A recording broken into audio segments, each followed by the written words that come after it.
Hi guys, and welcome back to this Psytrance tutorial. So I've named the snares, as you can see, and coloured them nicely. So we've got snare high, snare low, snare percussion, and the snare group. So we know exactly what we're doing when we come to mixing this.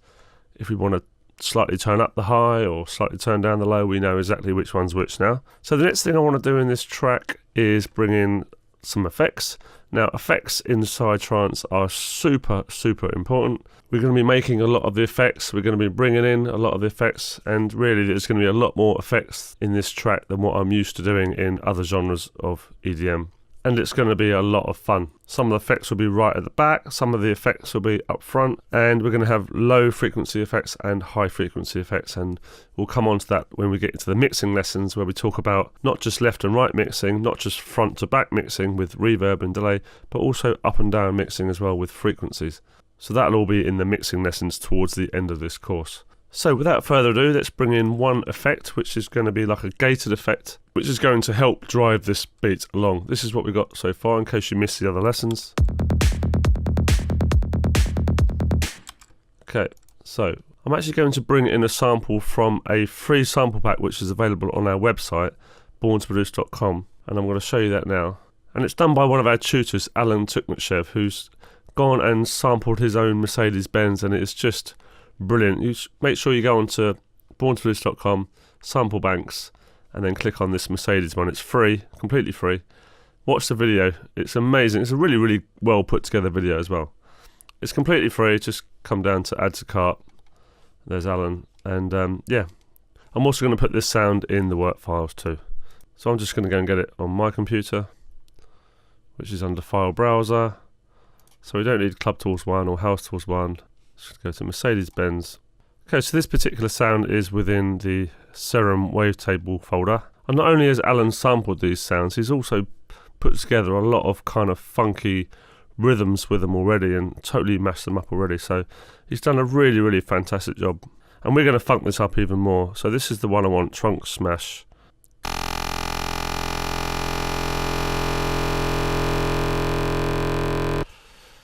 Okay, so just going to bring this in just by dragging it. We don't need a sampler track on this one. And let's just put that above the effects channels. So it's okay, let's just have a listen. I think we need to do something with it to make it fit with our hard-hitting Psytrance track. So the first thing I'm going to do is just to take off the bottom end, clearing up space, as I've said before many times.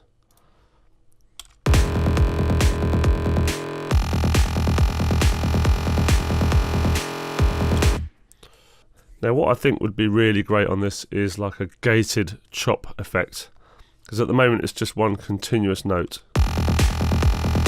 I think it's going to really work with our 16th style track. Let me just show you what I mean. So let's come to inserts. And we've got a really useful tool in Cubase to do this.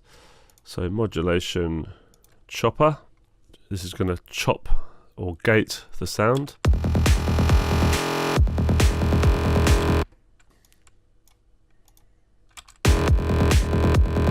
Actually, that's just realised there's another way of doing that kind of volume automation. It's almost like a tremolo effect. Just put it on a quarter bar note, actually does it as well. I just found another way of doing it. I didn't even know that existed. What I'm doing for is a 16th note, and we want rather than a ramp style chop, I want a full proper chop. There we go, that's really sort of sorted it out. But I don't want it to be quite so intense. I'm just going to bring down the mix a little bit.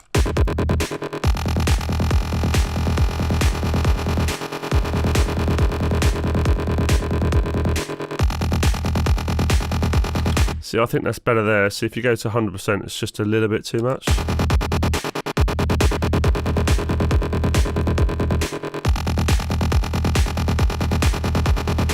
Maybe about 70 is about right.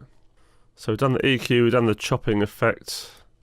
Just bring down the volume a little bit. Have a think about what else we can do.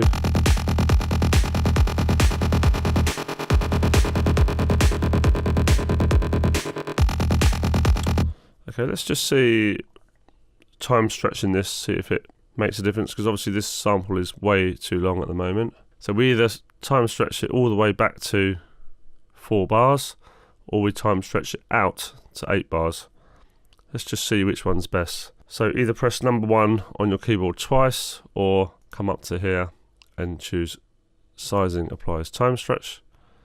Let's bring this all the way back. This might be a bit too much. Let's have a listen.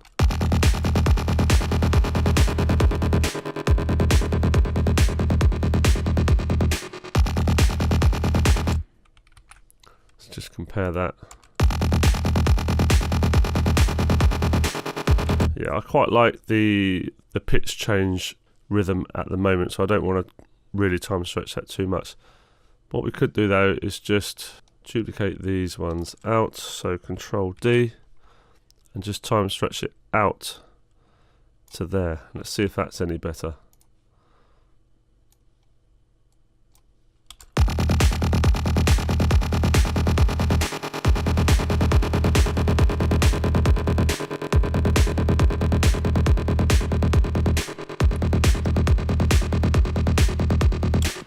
No, I don't really like that either, because the second half of the sample doesn't really do anything, and the start of this sample is now sounding a little bit stretched. So it's just going to undo that. I think I'm just going to try not time stretching it this time, literally just cutting off the sample at this point here. Just bringing in the envelope there to stop any possible clicks.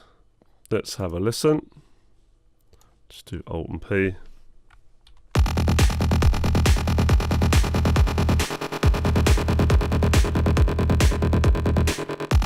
Yeah, I like that of the best of the 3 versions that we've done. Next thing I want to do is bring in a flanger, but I also think going to try pitching this up actually before I do the flanger. So let's come to transpose. See what this sounds like 12 semitones up.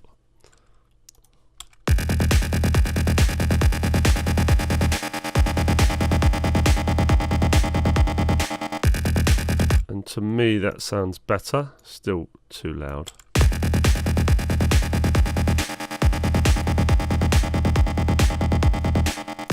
Okay, that sounds pretty good. Let's see what it's like with a flanger on it. Let's give it even more movement. Inserts, be modulation again. I'll try a flanger. You can try chorus as well, or phaser. They're all quite similar.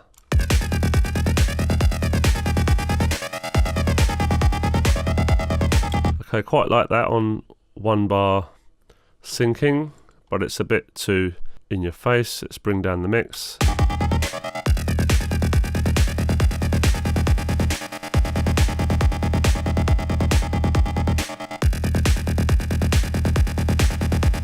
So this is without flanging.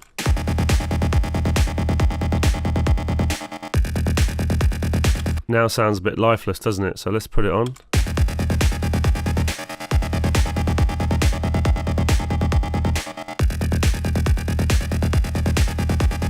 I don't really need to adjust any of these other parameters. It seems to be working really well as it is. I think the main factor is that we've got it on 1 bar syncing and the mix is quite low at 18%. So I'm going to leave that as it is for now. The other thing we might want to do here is just add a bit of reverb. So let's go to our sends. We can try a long one this time. We might want this sound to be a bit more at the back of the mix. I'm not too sure yet. Let's just adjust this, see what happens.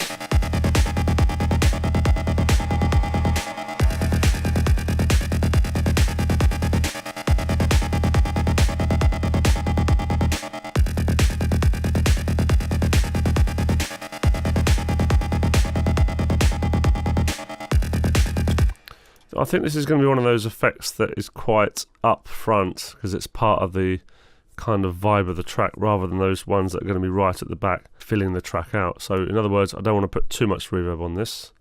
Let's just do a mute with and without so we can sort of determine how it's going to sound when it comes in, when the song is in its full entirety.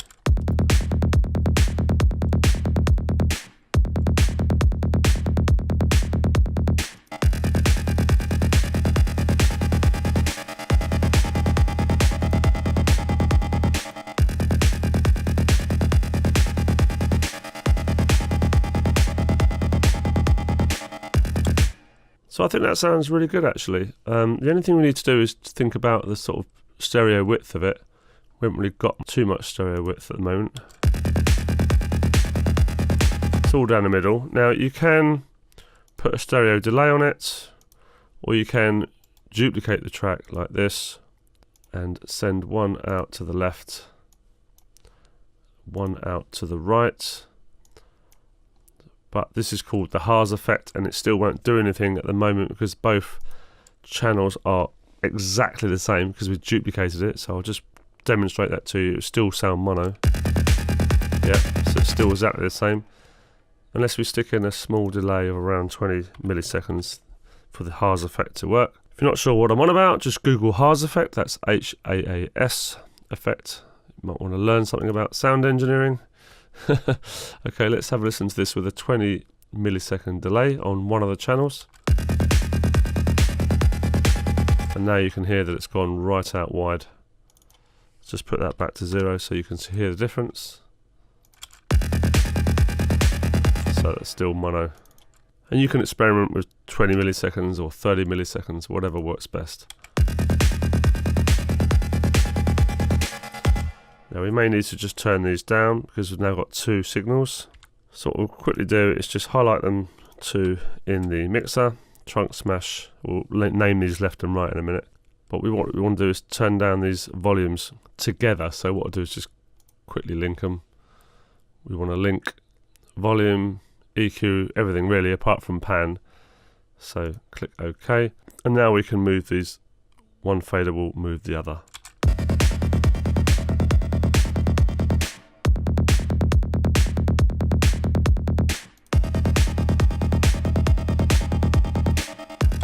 Okay, I think that sounds pretty good, and that's pretty much done for this lesson, I think.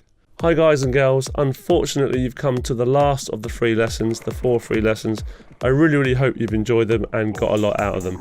If you'd like to join me for the whole of the 29 lessons and complete this course together, I'd love to see you there.